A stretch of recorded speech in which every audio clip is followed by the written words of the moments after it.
సురేష్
జరిగినటువంటి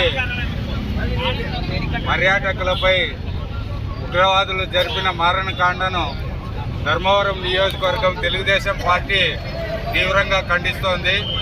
ఒక అమాయకులపై ఏదన్నా సమస్యలుంటే తీవ్రవాదులైనా ఇంకెవరైనా కానీ చర్చలతో శాంతియుతంగా పరిష్కరించుకోవాలే కానీ పర్యాటకుల పైన ఇష్టానుసారం మారణకాండను కొనసాగించి ఈరోజు భారతదేశంలో ఉన్న అన్ని మతాల వారిని అన్ని వర్గాల వారిని తీవ్రంగా బాధకు గురి చేస్తోంది.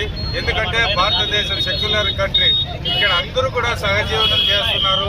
అందరూ కూడా ఒకే దీంట్లో శాంతియుతంగా ఏ సమస్య వచ్చినా అన్ని పరిష్కారం చేసుకోవడం జరుగుతుంది. ఇలా మతోన్మాద ఉగ్రవాదులను అణచివేయాలని చెప్పి తీవ్రంగా ధర్మవరం నియోజకవర్గం తెలుగుదేశం పార్టీ ఖండిస్తుంది. భారత్ మాతా కీ జై! భారత్ మాతా కీ జై!